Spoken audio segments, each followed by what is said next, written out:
Hey everybody, what's going on? We've got a little bit to talk about today.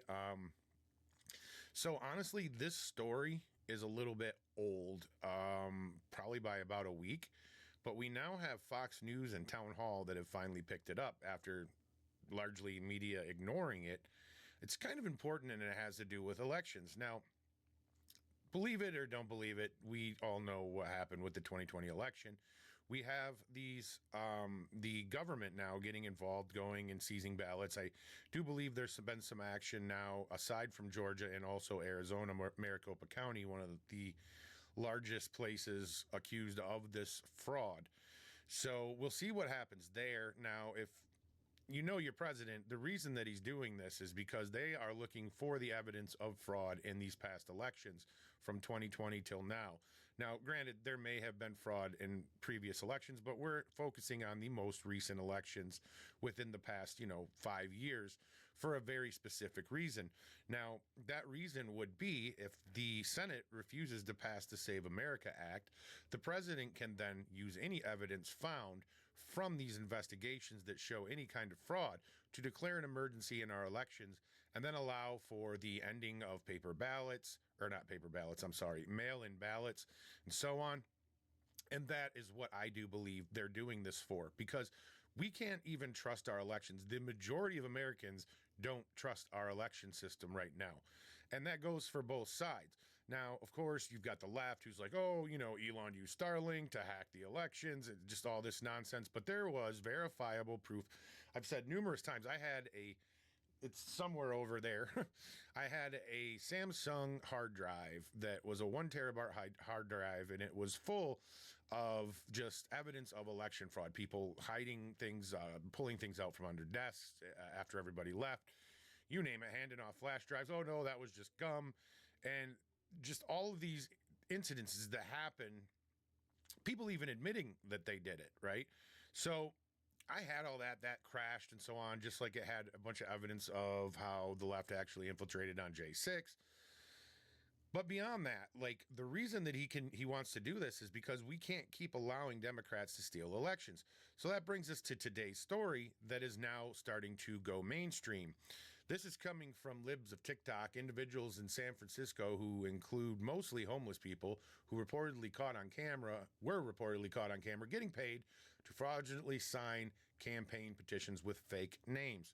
Let's take a look at that. Investigating possible ballot fraud caught on camera after a viral video appears to show people in San Francisco being paid cash to sign campaign petitions with fake names. Senior national correspondent William Longinus is reporting out of LA on that for us. Hi, William. Hey, Sandra, what I'm about to show you is one reason people don't trust the election system. Long line, mostly homeless, getting $5 to sign election petitions. Not only is that illegal, they're also being asked to commit I see. fraud by There we go. impersonating other voters hundreds of miles away. Hey, what's the line for sign a petition? Shut up! Don't say nothing no more. They get $25 to sign a petition. They get $25? $5. $5. Okay. So the guy who shot this says hundreds signed these petitions. No one reportedly asked for an ID, nor were they told what they were signing. I get $5 too? Yeah, And what is it? just sign it. Just sign it? Yeah. You ready, ma'am? First name is going to be Carol. Last name. Yeah, that was the name of an 81-year-old woman living elsewhere. So under California law, the state says it's illegal to give money or other consideration or exchange for initiative petition. It's also a crime to circulate any petition known to include forged names. In this case, they wanted signatures for two upcoming measures, one fighting a billionaire tax, the other pension reform. Signature gatherers can get paid. That's pretty standard practice. But when you start paying individual people for their signatures, especially people who are down and out in their luck, that's borderline on criminal, in my opinion. Borderlines on criminal? That's criminal. That's against the law. We just saw that. Do you see how careful people are with their words these days? They don't want to tell the truth, but they want to tell the truth. That's the thing that annoys me the most about a lot of this, is that people know what's going on. They know that it's illegal, but then they just won't say that's illegal. You know what I'm saying? It's illegal. They just read the law on screen. So at the end of the day, what we're seeing from these people is, I don't know if they say this here, but from what I've gathered after this incident happened or came out last week, is that the Board of Elections has, punished these people and they won't be doing this any longer. But meanwhile, California is quite a large state. There's quite a lot of back alleys like that look like some sidewalk in some shitty part of town or something. Of course, that's pretty much anywhere in California anymore, from what I understand.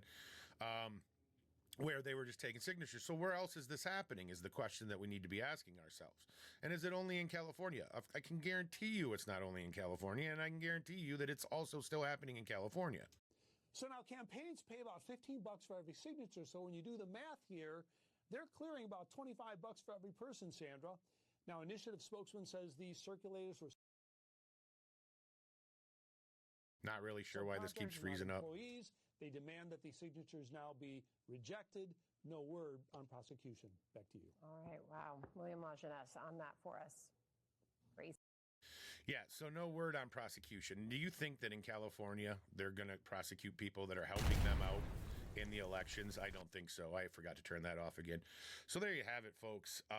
That is what's going on out there in San Francisco, California, and probably elsewhere in the country. It's just, and that's the thing. People get so frustrated with this administration. It's like they can't be everywhere at once. This takes people like you to watch for these things, report it, record it, get it on record. If this guy hadn't been there, who was against it, he's probably not a Democrat, and maybe he is a Democrat who was like, whoa, what the hell? But at the end of the day, if nobody's around, that's the tree fall in the woods thing. If a tree falls in the woods, nobody's around to hear it. If they can get away with this, which it seems like they thought they could, and there's nobody that's going to hold them accountable, nobody that's going to record because they're like, oh, this is for the Democrats here and I'm on their side, so fraud is perfectly fine, then you're not going to ever get anywhere. That's why we need things like the SAVE Act, or for Trump to do an EO on election emergency. But at the end of the day, this stuff is still going to happen. How does that work?